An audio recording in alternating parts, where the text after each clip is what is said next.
बिस्मिल्लाहिर्रहमानिर्रहीम। अस्सलाम वालेकुम। आज हम बनाते हैं दाल चना और गोश्त, जो कि बहुत ही मज़ेदार दाल बनती है गोश्त वाली। ये देखें, बहुत मज़ेदार दाल है। इसके लिए सबसे पहले 1 कप ऑयल शामिल करेंगे कढ़ाई में।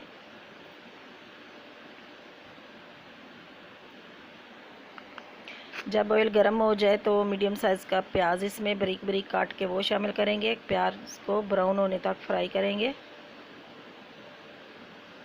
हल्का ब्राउन करना है। इसके बाद बस इस तरह हल्का ब्राउन हो जाए तो इसमें अदरक लहसुन का पेस्ट शामिल करें और इसको फ्राई कीजिएगा।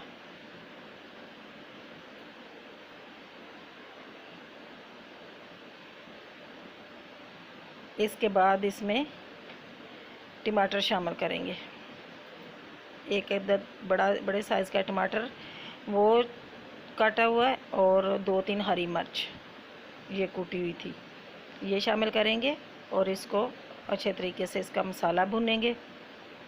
जब इस तरीके से मसाला इसका भुन जाए, तेल ऊपर आ जाए, तो इसमें सूखे मसाले शामिल करते हैं, जिसमें काली मिर्च, हल्दी और कुटी हुई मिर्ची ये थी। और नमक, थोड़ा सा नमक इसमें नहीं डाला क्योंकि दाल में मैंने नमक डाल के उबाल लिया था और गोश्त को भी मैंने नमक डाल के उबाल लिया। ये देखें, गोश्त को नमक डाल के, थोड़ा सा नमक गोश्त में डाला, थोड़ा सा दाल में डाला है, इसलिए मसाले में मैंने नमक नहीं डाला। अब इसमें गोश्त को अच्छे से भूनेंगे।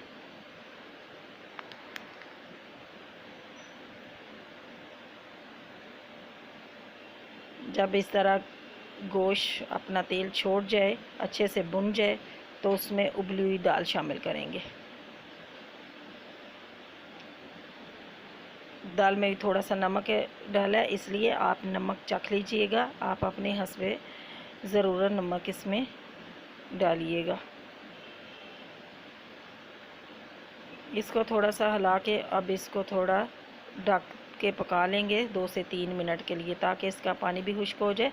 और ये जो पानी डाला, ये उबले हुए गोश्त की यखनी है, ये भी इसमें डाल दिए। थोड़ा सा इसको पकने के लिए रख देते हैं।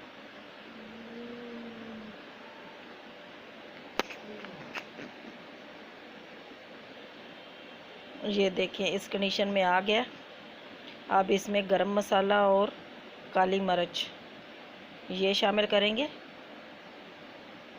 और दाल हमारी बिल्कुल रेडी है। आप चाहें तो इसका शोरबा इतना ही रहने दें, आप चाहें तो इसको 2 मिनट के लिए और पका लें, इसका शोरबा ये पानी खुश्क कर लें। लेकिन मैं चावलों के साथ बना रही हूँ तो इसलिए थोड़ी सी पतली रखी है। ये देखें, दाल हमारी बिल्कुल रेडी है। आप चाहे रोटी के साथ खाएं, चावलों के साथ खाएं। अल्लाह ताला आपको अपने हिफ्ज़-ओ-मान में रखे। दुआओं में याद रखना। अल्लाह हाफिज़।